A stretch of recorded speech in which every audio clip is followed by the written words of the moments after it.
So welcome everybody to this afternoon's DFI webinar on stablecoins and whether they might be the answer that we are currently seeking. Certainly there's been a lot of news about cryptocurrency, both good and bad, and crashes and fluctuations, and perhaps stablecoins might hold the answer to whether cryptocurrency does have uses in terms of financial inclusion and for digital payments, etc. So we're super lucky that today we're joined by Chris Oltrowski, who is Managing Director at the Digital Monetary Institute. And also we have DFI's very own Nowazi Khlope on the call with us today. And this is the topic that we're going to discuss on our webinar. Before I hand over to our expert speakers and panelists, I just want to remind you of a couple of things. If you've got questions during the webinar, please do put them into the Q&A function, which should appear at the bottom menu of the screen. That helps us kind of keep a track of the questions and keep the chat to more like hellos and greetings. And that way we'll have more of a chance of getting round to your questions by the end of today's session. Also to remind you all that we are recording today's session. So if you do have an internet issue, or you really enjoy today's session, we'll be sending you the recording and then you can catch up and also send to your friends and colleagues as well. The more who listen to the webinar, the better as far as we're concerned. So a big welcome from me, Sarah Corley, Deputy Director at DFI, and I'm now going to hand over to our expert speaker for today's session, who's going to give us a really good overview on stablecoins, and then we'll touch base with Nowazi, who's going to ask Chris all the difficult questions that she has and you all have at the end of the session. So Chris, over to you. Thank you very much, Sarah, and thank you, Nowazi, as well. And it's a privilege to be invited to address the Digital Frontiers Institute on this matter of stablecoins. As Sarah said in her kind introduction, I'm Chris Ostrowski. I'm the Managing Director of the Digital Monetary Institute, which is the DMI. The DMI is one of the institutes at OMFIF, which you can see on the front of the slides there. OMFIF is a central bank think tank. It stands for the Official Monetary and Financial Institutions Forum.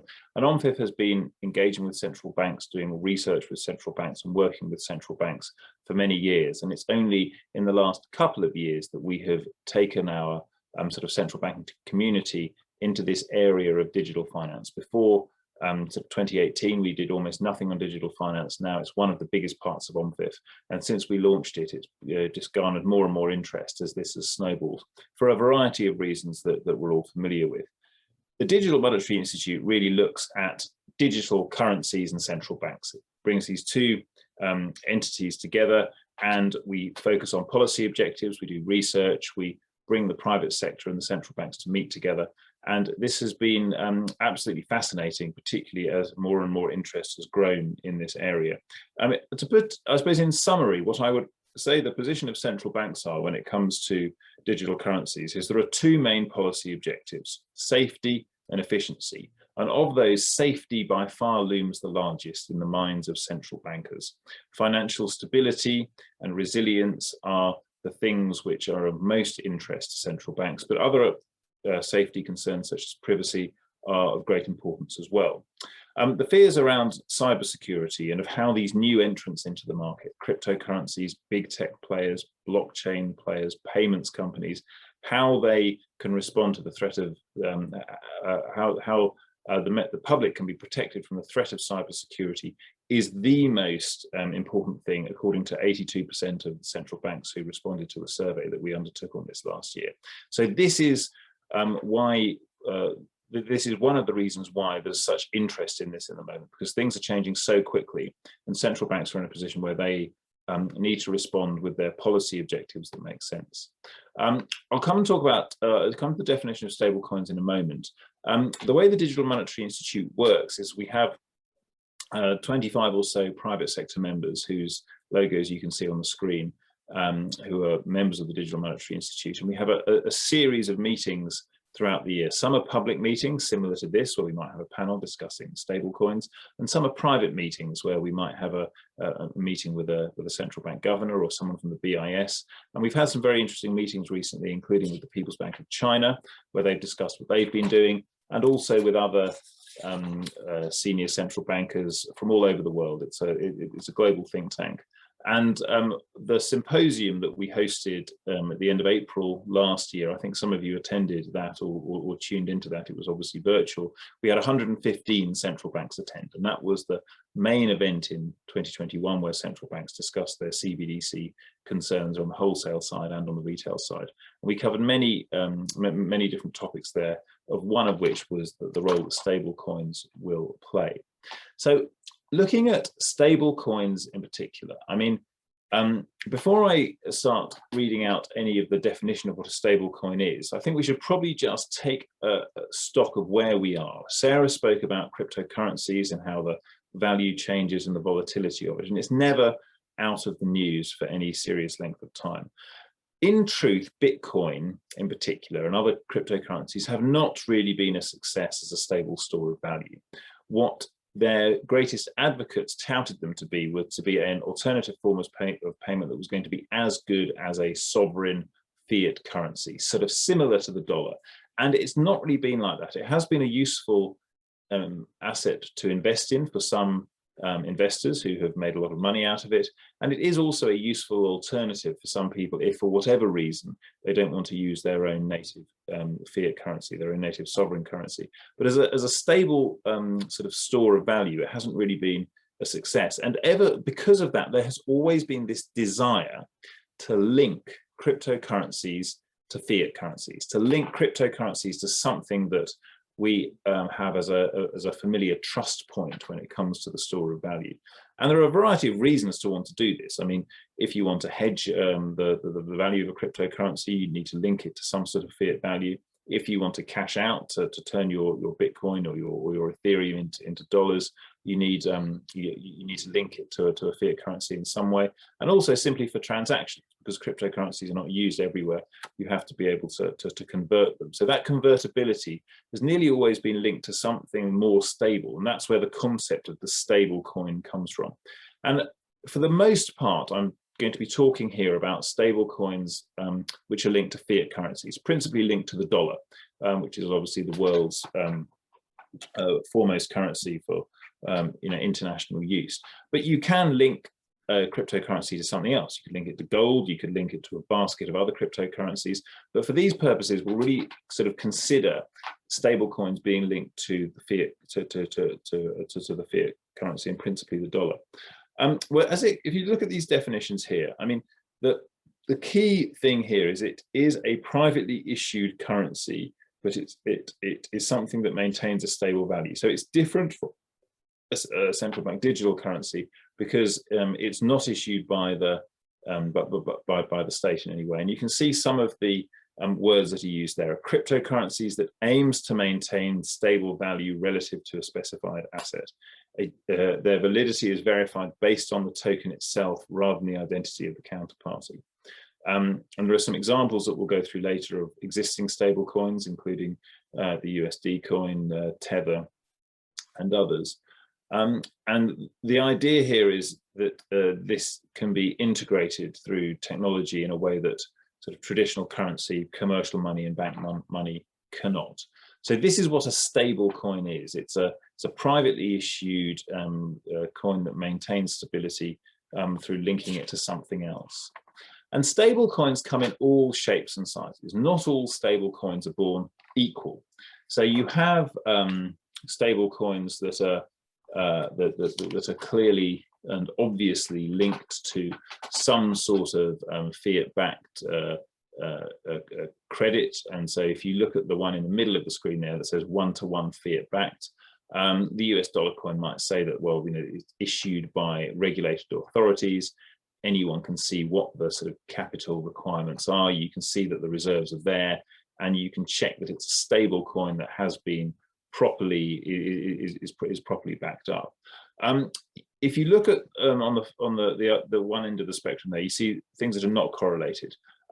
Anyone can say something's a stable coin. You can say this is a privately issued token, but it's we're not going to show you what the quality of the reserves, but we're just going to tell you that it's backed 1-to-1 to the dollar. But if there's no evidence of that, if this isn't regulated by any sort of authority, there is a real risk of a lack of confidence. I mean, if people ask to see the reserves and they're not there, if people ask which country the reserves are held in, which regulatory authority is overseeing the reserves, and these answers are not forthcoming, then the stability of the stablecoin is gone. It's no longer what you could would no longer have the confidence of the stablecoin. And then at the other end of the spectrum, if it's something that is perfectly correlated, I mean, a CBDC itself, something that is literally sovereign money, has exactly the same status as money issued by a central bank, as public money issued by a central bank.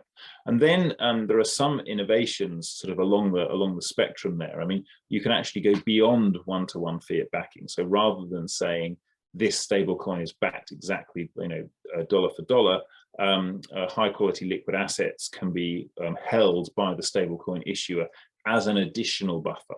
And this is something that certainly the Libra project and DM have decided to implement, to really show the level of confidence that this is something that is as good as money in a deposit taking bank account, because it's backed by a central bank. And this is something that's quite quite important. Obviously, someone may well say, well, it's only as strong as what's backing it, and this is true. If it's not the dollar that's behind the stable coin, or if the dollar itself becomes very fragile, then the stable coin itself becomes fragile as well. And this is one of the things also to think about on this spectrum. So totally off the spectrum, beyond not correlated, you've got totally private currencies, Bitcoin, Ethereum, and so on. And totally off the spectrum, the other side, beyond CBDCs, you've got the cash in your hand, the actual sovereign money that's been put into your hand, and so which is the safest thing that can be there. It's not in a bank, it's not commercial money, it doesn't need to be backed. It's given to you. It's given to you by the bank.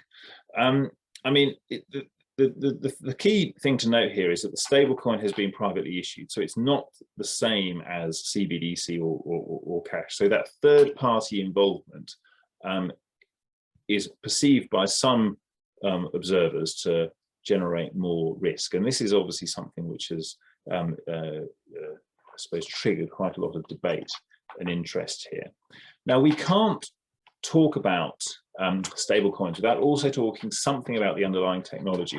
Now, I don't want to spend too much time talking about blockchain and the distributed ledger technology, because that's not necessarily the purpose of this, but it is important to, I suppose, note what it is and why it is important when discussing stablecoins and all digital currencies, including CBDCs and cryptocurrencies.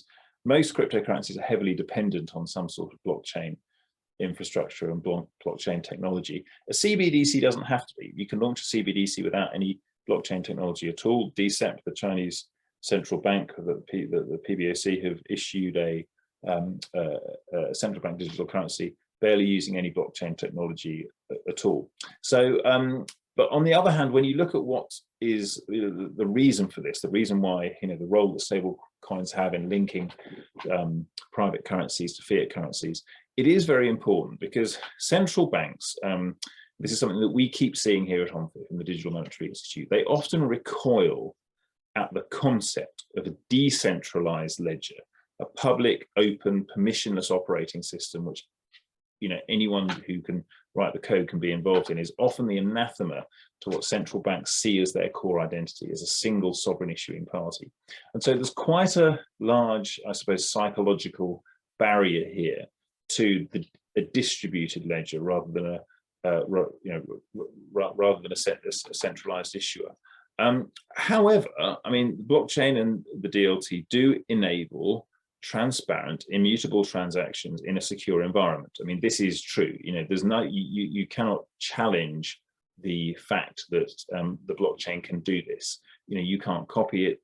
You can create a system of payment and processes that are reliant on decentralized ledgers where the items exchanged have intrinsic monetary value, and that can't be compromised. The fear of central banks is an open system, or any system that allows unknown participants can be the subject to some sort of attack, some sort of damage, I suppose, to to not just the process of issuing currency, but also the entire market infrastructure. So central banks have generally been quite clear in their conversations with us in public and in private that there's no appetite at the moment to have a genuinely public operating system, either in regard to the issuance of a central bank digital currency or in terms of how that has an impact on the overall market infrastructure. And so that means that central bank digital currencies that are being looked at are still quite some way away from the private cryptocurrencies in terms of their underlying technology. And this is why stablecoins can become part of the answer, because stablecoins can utilize the benefits of a distributed ledger, while possibly, in some instances, allowing central banks to remain, I suppose, less concerned by some of the parts of the distributed ledger technology and blockchain that are quite distant from their current operating models. We spoke I mentioned previously DM's proposal, which I'll go on to in more detail in a moment, but that is the type of stablecoin which could, rely on things that are very similar to a distributed ledger, and also be fiat backed in a way that some central banks may become more comfortable with, in a way that if they were issuing their own CBDC, they wouldn't be able to do. In terms of how distributed ledger technology works at the moment, I mean, certainly Ripple use the DLT to facilitate movements of fiat currency between institutions. So in that sense, it does happen already. And the sort of growing understanding and the wider adoption of these technologies also means that at some point it's impossible to see them not playing a larger role in finance than they do at the moment, because it seems to be an unstoppable sort of train at the moment, the technology itself. So I just wanted to touch on that, because it's impossible not to talk about it when we're sort of considering the role that stablecoins might play. I mean, if you look at what stablecoins exist at the moment and why they exist, I mean, why would you need a stablecoin right now? As I said, it's largely used for cashing out cryptocurrencies during trading. So if you want to convert the value out of a cryptocurrency, that's where a stablecoin is often used.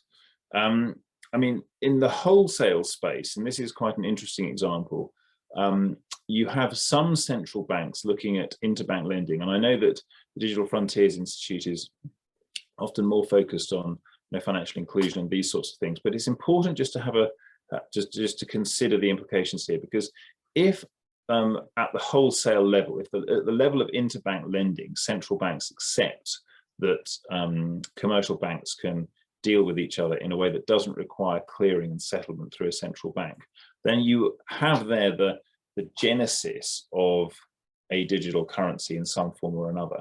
And if the central banks decide that a wholesale CBDC isn't for them and a CBDC is the solution, then once that starts happening, then a CBDC used for retail purposes is also far more easy to envisage than it once was. So this is the role that stablecoins play at the moment. They're generally used by people who are kind of inside the cryptocurrency system, who know what they need to use it for, and who are using it as part of a kind of transfer in and transfer out, a ramp on, ramp off system for cryptocurrencies. They're not widely used at the moment for kind of retail sales or anything like that. I mean, the risks of stable coins are quite well telegraphed, really.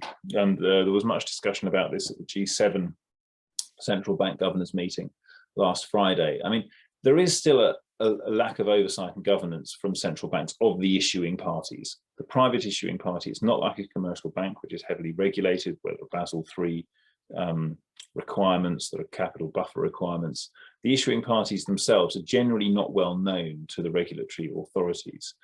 There's also, I mean, they're also not particularly widely used at the moment. I mean, it's all very well talking about this, but if a stable coin exists, then that sort of bit where you use it, where a merchant uses it, where a vendor uses it to buy and sell goods, still needs to be operated somehow. I mean, the card companies, some of whom are members of the Digital Monetary Institute, often say that they keep hearing that, oh, there's something much better than credit cards coming around the corner. It's this digital currency.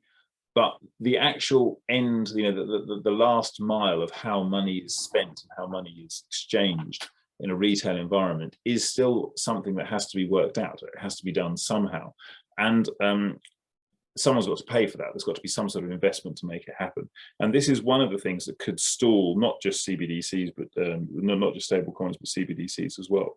The lack of transparency. When we looked at that that spectrum of the different types of stablecoins, I mean, Tether is one of the stablecoins which is, I suppose, the longest lasting. But when they have been asked to show the capital requirements, when they've been asked to show the liquidity, they haven't done so in a way that has satisfied some observers. So there's, people aren't really sure how stable the stablecoin is. And this is obviously, to ensure convertibility, this needs to be absolutely clear. It needs to be regulated in a way that all the different actors trust, and simply saying that the capital reserves are there in a way that doesn't satisfy everyone isn't going to do that.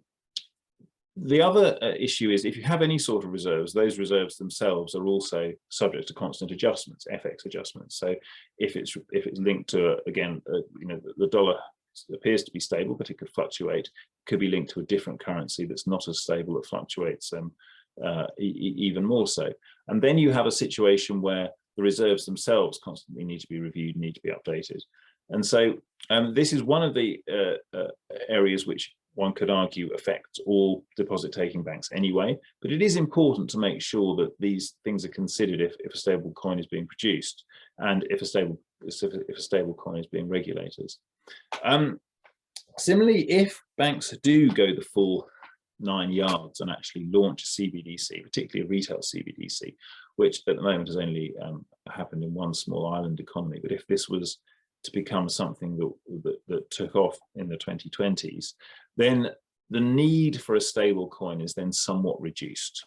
And that is obviously something to think about, because there's quite a lot of technical requirements here made for a private issuer, and that work would be sort of wiped out, I suppose, if the central bank themselves simply then issued the coin, because that would have a far more stable, use of value. You wouldn't need the same capital requirements and so on. So there are some risks associated with stable coins that are quite well known. I mean, the Libra story is absolutely fascinating. It will be well known to many people here, because it's been quite well telegraphed. But I mean, in June 2019, when it was more closely associated with Facebook, and they'd already had the Calibra work ongoing for some time, they spoke about how the Libra was going to be a new tool for anyone to use anywhere in the world, where they could exchange value in a way that was totally secure. It was heavily focused on financial inclusion and the use of remittances for people who worked overseas.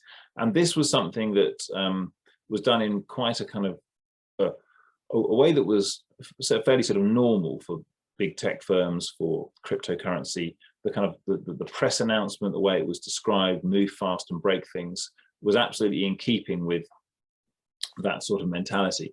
But the central banks ran a mile. I mean, they absolutely ran to the hills. There's never, this was so far from what they regarded as financial stability, that there was just a real reaction against that from many of our central bank members and across. And the Financial Stability Board, domestic regulators, central banks really worked quite hard to make sure the idea didn't develop any further.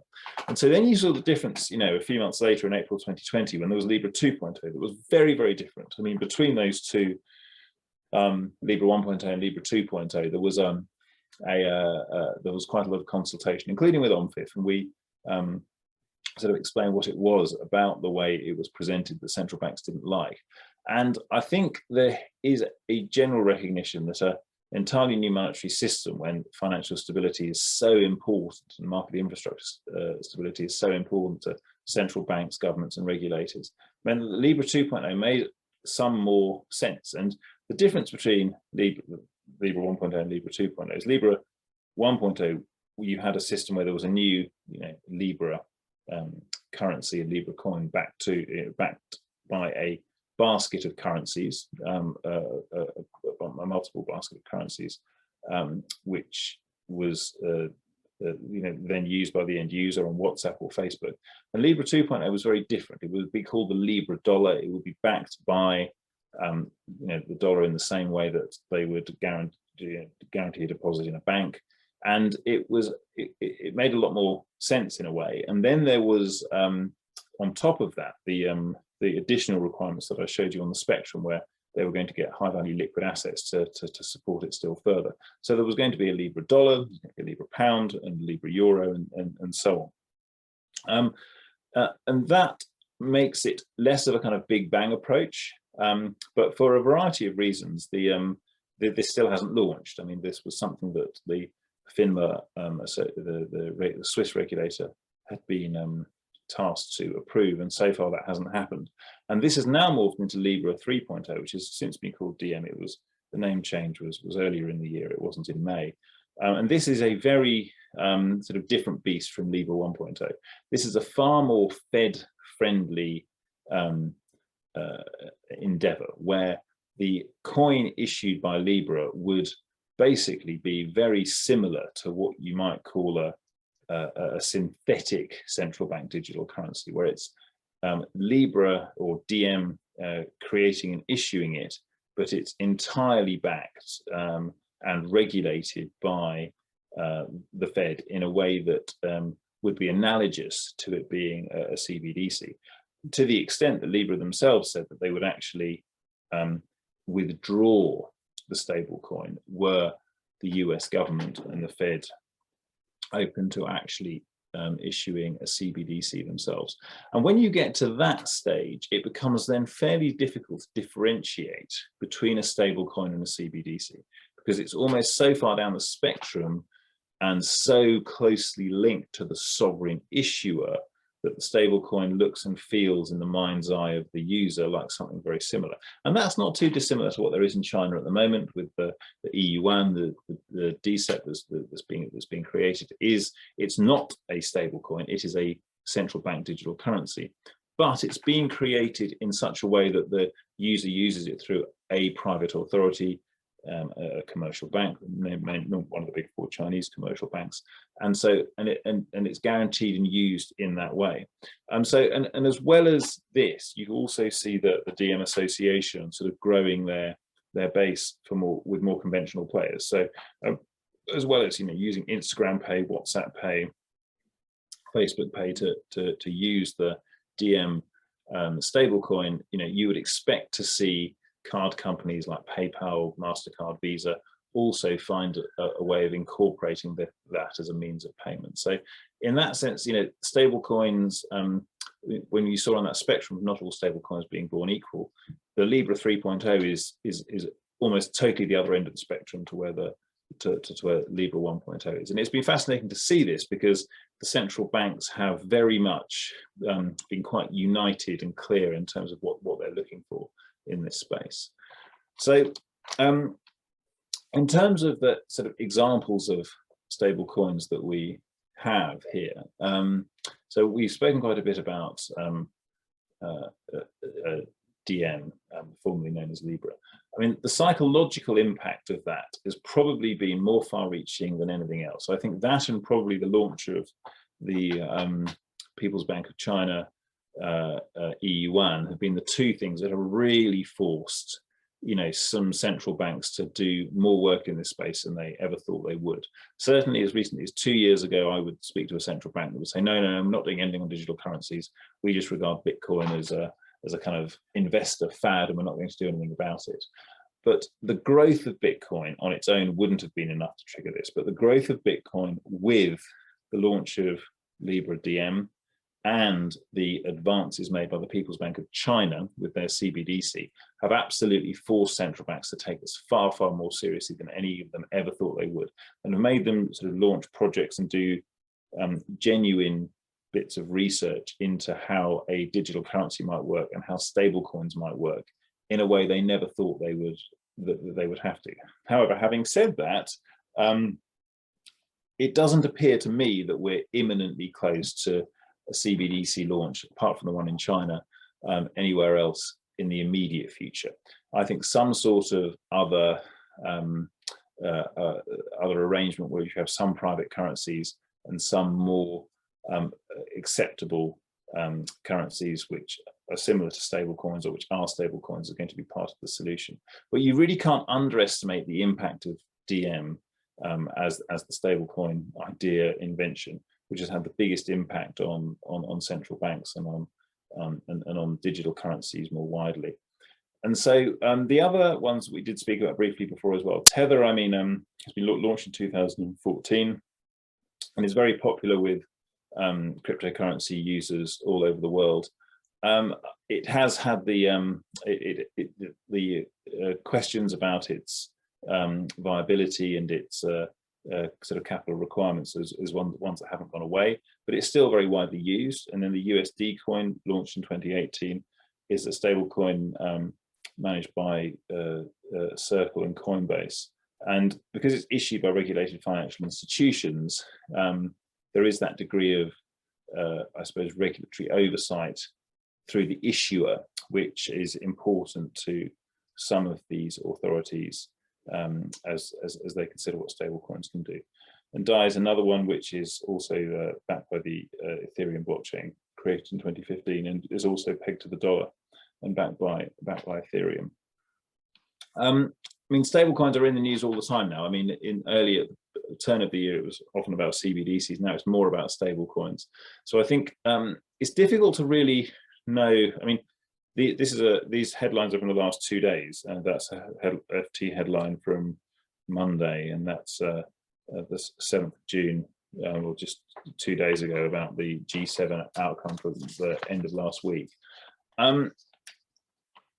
These stories were written up quite differently. So the headline could well read, stablecoins have no future, or stablecoins are the future. So this really tends to indicate to me that there's a wide variety of views, and there's a lot of sort of hedging of bets going on when it comes to the role that stablecoins are going to play. If you look at the Bank of England, which obviously at OnFIF we're quite close to, as we're based in London, I mean, we had an off-the-record roundtable with John Curtis, the Deputy Governor, in May, and it was quite interesting to hear him talk about stablecoins, because he was almost talking about them. And I can't reveal everything that he said, but in a way that made it sound more analogous to a deposit-taking bank. The role of the Bank of England, he said, yes, to ensure market stability, market efficiency, but it was absolutely the case that that didn't mean protecting the existing institutions. It wasn't the job of the central bank to protect a deposit-taking bank or an investment bank or a commercial bank.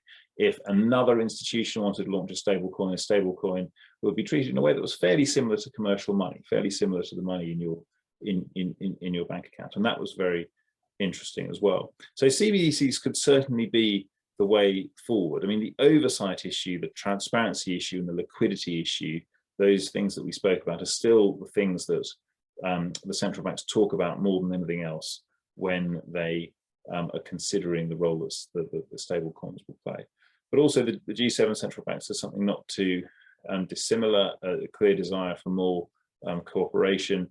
And this has definitely been driven by the things that we said, the slight fear and the increase in the increase in use of private cryptocurrencies, and also the People's Bank of China and the DM activity as well. There's a bigger risk now for central banks doing nothing than there was 18 months ago, and so this is a very important part of the equation.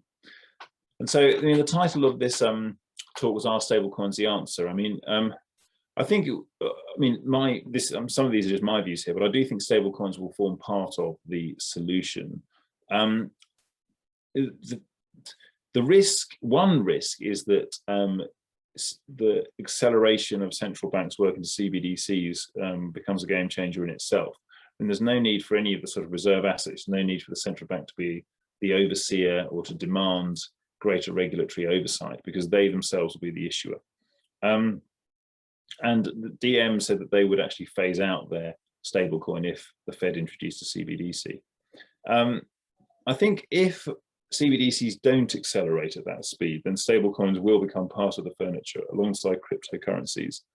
And if we do see them being used as parts of the sort of day-to-day retail experience, then stablecoins could become part of the sort of part of the furniture quite quickly, especially if banks and card providers allow them to be used. If DM launches and PayPal and Visa say, yeah, we can use DM to be part of our to be a payment solution, then it could be used could be used quite quickly. The overall geopolitical picture is still slightly mixed. I spoke about how the headlines of those press releases could be written differently. There's the fear of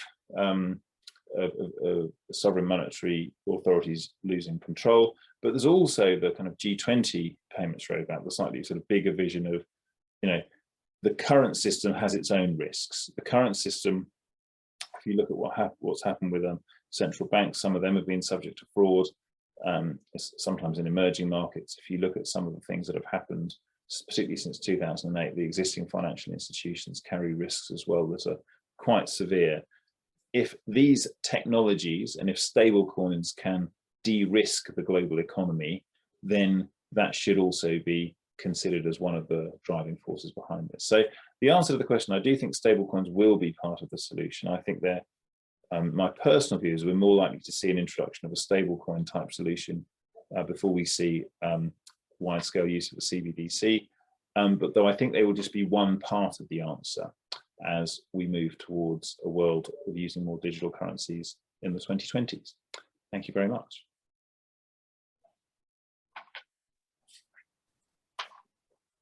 Thanks so much, Chris, for that excellent overview. I really enjoyed hearing your thoughts, but also sort of, I really enjoyed that the sort of the different ends of the spectrum that you talked about. That was really interesting to sort of place the different types of currencies that are available, and what makes some strong and stable and what makes others less stable. That was a real eye-opener for me. So fantastic, very visual way to put these things into our minds.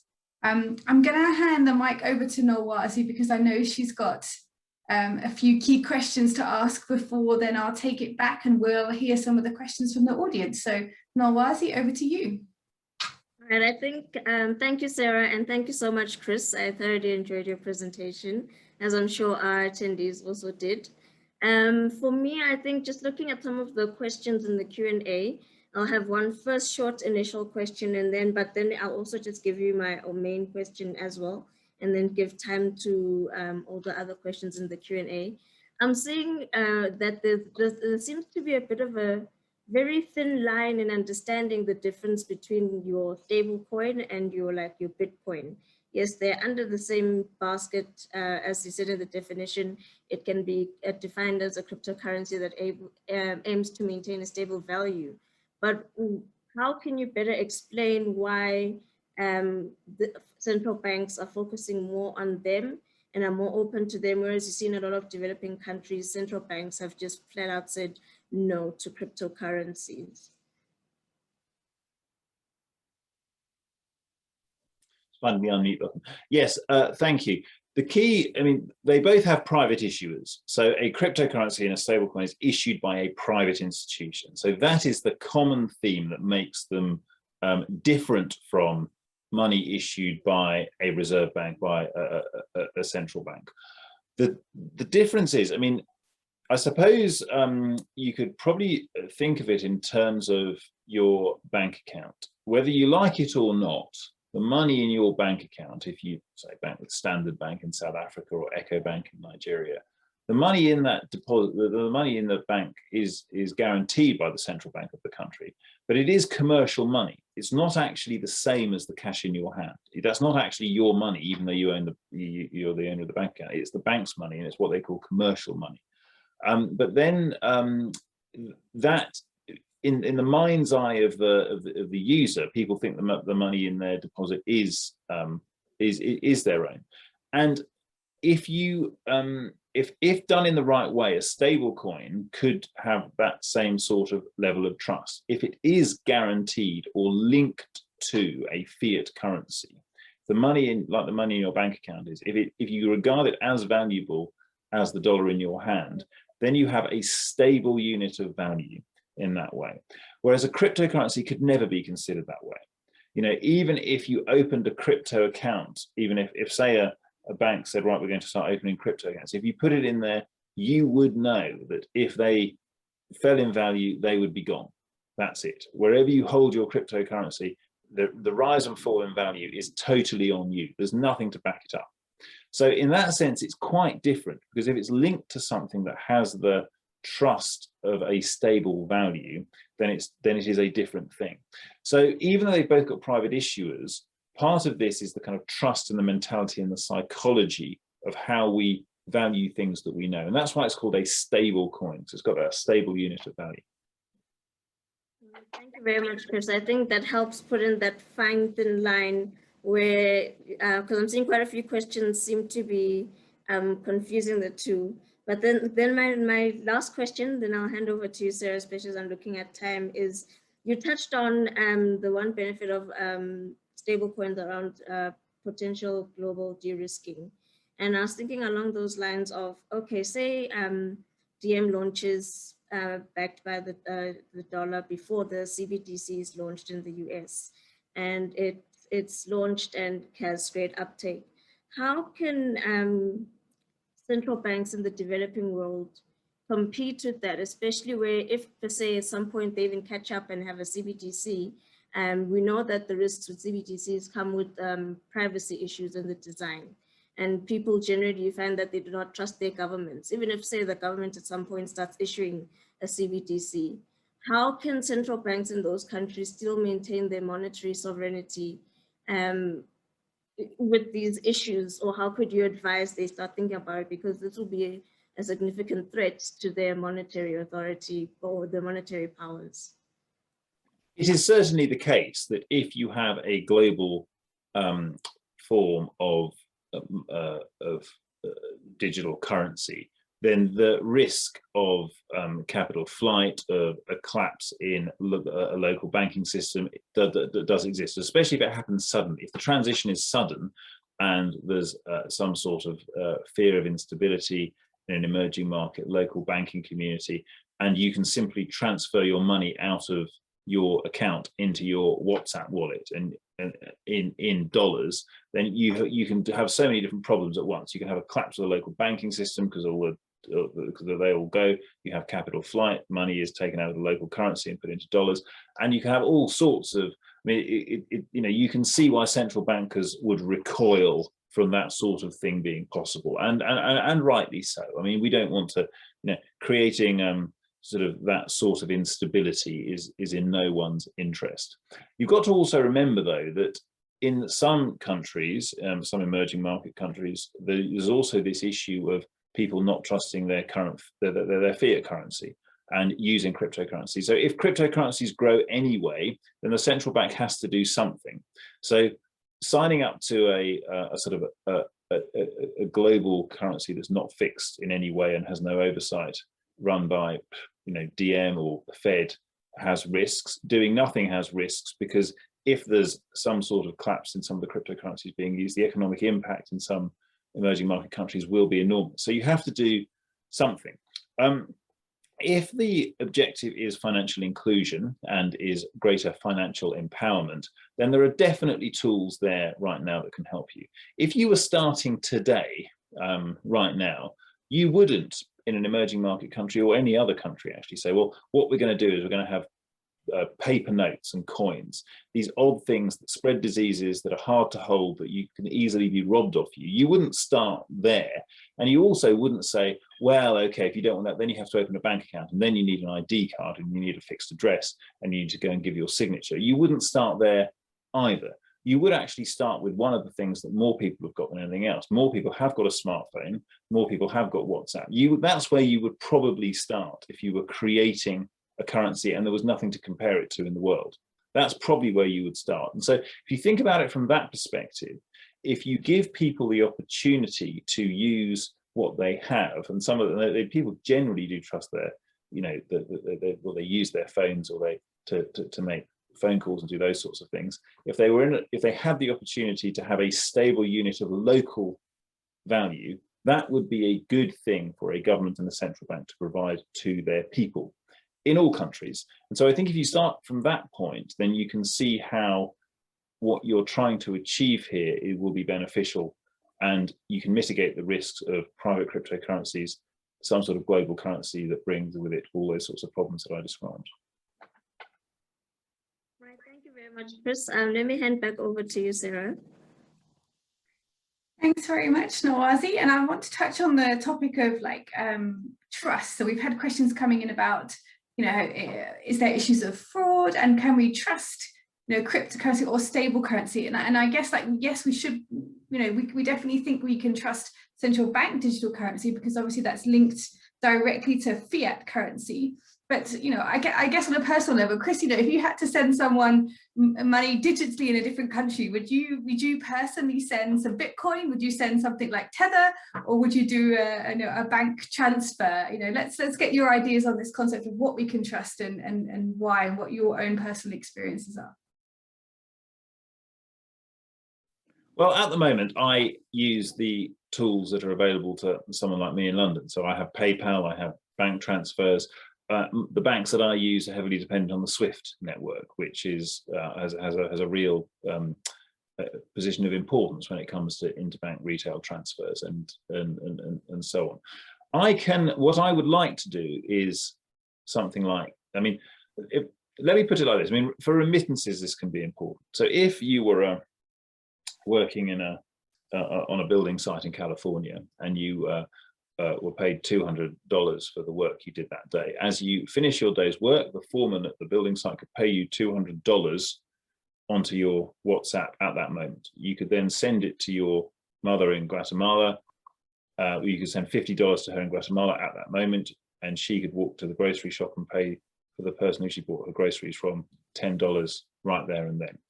That degree of empowerment doesn't exist at the moment. If you get paid $200, if you haven't got a bank account, you've got to get it in cash. If you do have a bank account, you've got to take it to the bank, or even if it's paid directly into the bank. Then you've got to go to the bank, and you've got to find one of those mechanisms that I described, SWIFT or TransferWise or Western Union or something, to get the money to your mother in Guatemala, who then has to get it out of an account to take it in cash to the shop to buy her groceries. So there is a vision here which is far more empowering than what we have now. Notwithstanding the fact that, you know, that transfer from the dollar to a localized currency carries some risk. It carries some risk in terms of what that means in terms of remittances, and it's right that there's some sort of mechanism there. But the actual ability to do this absolutely exists now. I mean, right now, this is how it could work. If I wanted to send money to one of my relatives in Canada or in South Africa, I would have to use the tools that are available to me, even though I know from, you know, working in this area how easy it could be. And so that's the way I would put that. I mean, in terms of cryptocurrencies, look, I'm not here to, ONFIF's totally neutral. I'm totally neutral. I don't have a dog in the fight, as it were. But I mean, cryptocurrencies will obviously are not going to go away anytime soon. I mean, the rise and fall in value will continue, I think. It's something that someone could use if they want to. I still see it personally more as an asset to invest in. It has more of a profile like an asset class than it does a usable currency. And also, as we know, I mean, a few people can buy a house or buy a holiday in Bitcoin, but most people can't pay for their bills in Bitcoin. So it has, you know, only has an appeal only in some circles. And I remember having a conversation back when Libra first launched, you know, about how can the ambitions of being a financial inclusion tool were great, and, you know, we'd all love to see that happen. But the reality is, it's almost incredibly difficult to buy, you know, any kind of digital currency without having some sort of formal account, usually a bank account, or, you know, I don't know any examples of where you can do it with a mobile money wallet, but perhaps there are. So, but certainly, you know, it's difficult to purchase digital currency if you don't have, you know, a means of having some sort of digitalized account. So, you know, tell us what you think, your thoughts on, you know, will it really contribute to financial inclusion at some point in the future? Or, you know, is it more around efficiency of, you know, how we can manage finances and systems?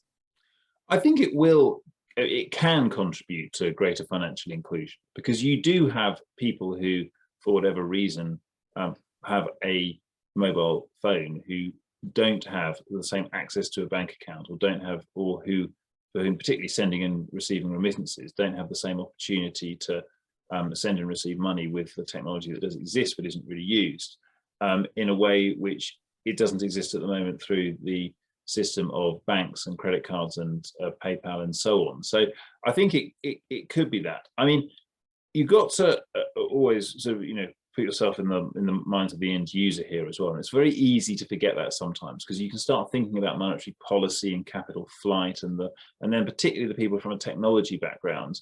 I know this is a public session, but I do get a lot of calls from people who say, hey, Chris, I've got this brilliant, you know, blockchain idea. Can you introduce me to all the central banks? When they hear about it, they're all going to sign up. And you do just sit there thinking, well, no, central banks just don't think like that. They don't actually care how good the technology is. That actually is probably the least important thing to them.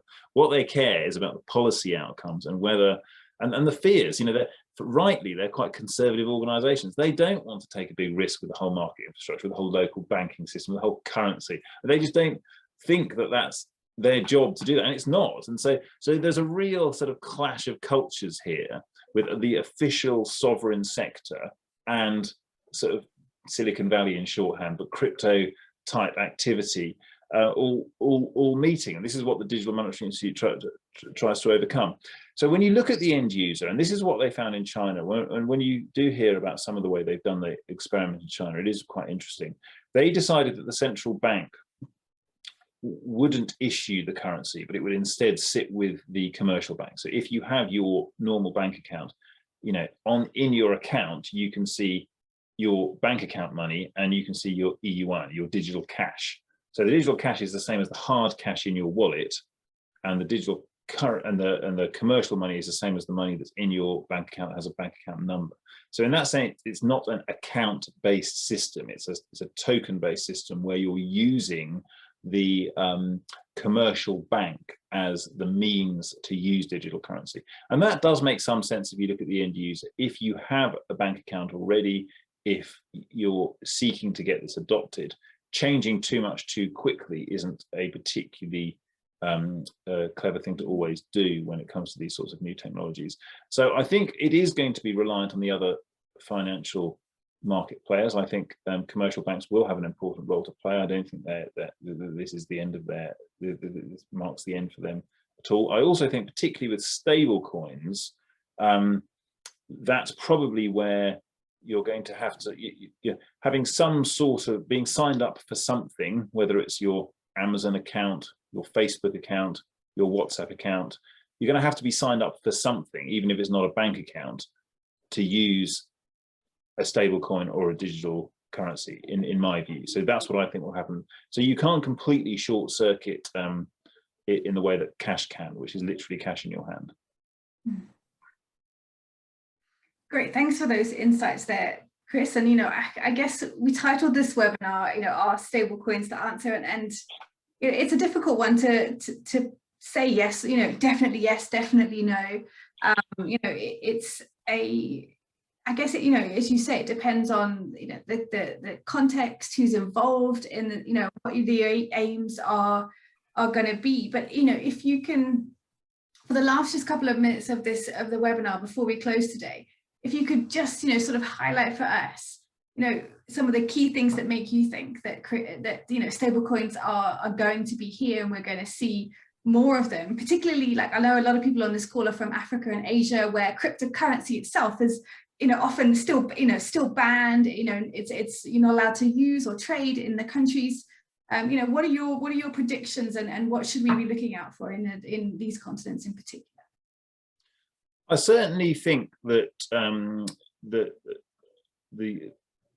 if we look at the larger global gatherings over the next sort of few years, we've got the G7 and the G20, but if we look at the larger ones, if we look at the, you know, the development banks and the you know, the IMF meetings and all those sorts of gatherings, you will see this topic of you know, regulating cryptocurrencies coming up. And in those conversations, you will always see the words CBDC mentioned, you will always see the words stablecoins mentioned. So it's worth paying a lot of close attention to that.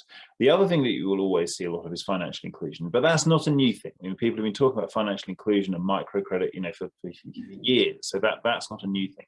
But the thing that I suppose is dawning on people is that the technology is there to generate more financial inclusion right now, and it doesn't have to have anything to do with Bitcoin. So if the technology right there is to do it, then it is becoming more and more incumbent on official institutions, governments, international organizations and central banks to help facilitate that. So I would expect there to be a lot more discussion about what merits a good what allows a stable coin to be regulated and used in that way. I'd expect to see a lot more of that.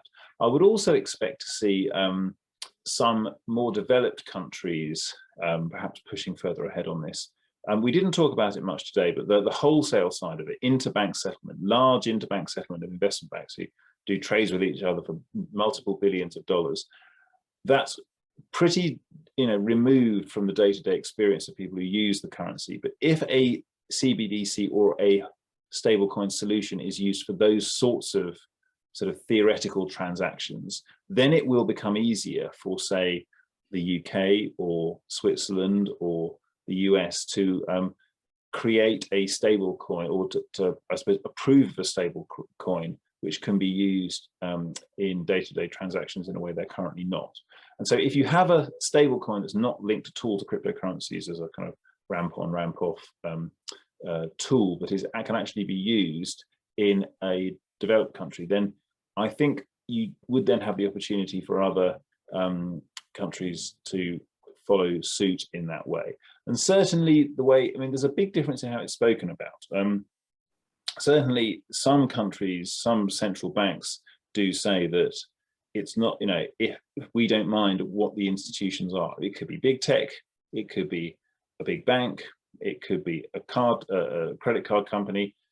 If they're saying that they have a stablecoin that they want to link to our currency, and they provide the liquidity requirements, you know, and all the other requirements to link it to our currency, it's our job to look at them as we would any other institution. And when you get to that point, then I think you will start seeing it. So I would say always look for the language of how people are, how the authorities are prepared to look at this. Look at how some of the countries who have done more of this are doing it already. And also, yes, I mean, the Libra story hasn't finished yet. So I still think there's another chapter to be written there. So we should look at that as probably the thing that might drive development in this area. Brilliant. Thanks so much, Chris. I know from my personal experience, when we talk about cryptocurrency and Bitcoin, and I see how crazy it is, and you sort of think, should I have invested? Should I not have invested? It seems like really risky. And then, you know, trying to then think about how you would use something like that in the developing world where many of our, you know, alumni operate in. There seemed to be a link or an understanding, but now having heard from you much more clear about what stablecoins is, the role it could play, its, you know, its stability, its linkage to fiat currency, you know, and you know, how close it kind of is or could to bank digital currency, it's given me sort of new thoughts and new, you know, sort of, I guess, less apprehension, less scariness behind this concept, you know, of money that is, you know, digitally and issued by the private sector rather than, you know, coming from necessarily, you know, a central bank. So thank you for clarifying, you know, some of those issues for us. I've really appreciated it. And our attendees, every one of them has been on the call from beginning to end, which indicates to me that they must have enjoyed the conversation a lot too. We had a lot of great questions from the attendees today. So thank you for your engagement today and for your questions. And thank you so much, Chris, for your time today. I've really appreciated the conversation. No problem at all. If anyone has any further questions, you can email me at chris.ostrowski@onfif.org and go onto our website, onfif.org/DMI, and you can see some of the meetings that we've got. The public meetings, everyone's welcome to come to. The private meetings are for central banks and members only, but we also, you know, want to try and include people who have their own ideas and their own knowledge as much as possible. Our publications cover these things in a kind of in-depth and sort of long form way as well. So if you want to see some of the reports that we do, please come and take a look. It would be nice to meet you all. Thanks so much, Chris, and we'll circulate your email and the links to your website as well with the recording that we'll be sending in the next 24 to 48 hours to you. So thank you, Sarah. Thank you very much. So much, Chris. Thank you, everybody, and I look forward to seeing you on a webinar again soon. Thanks. Bye.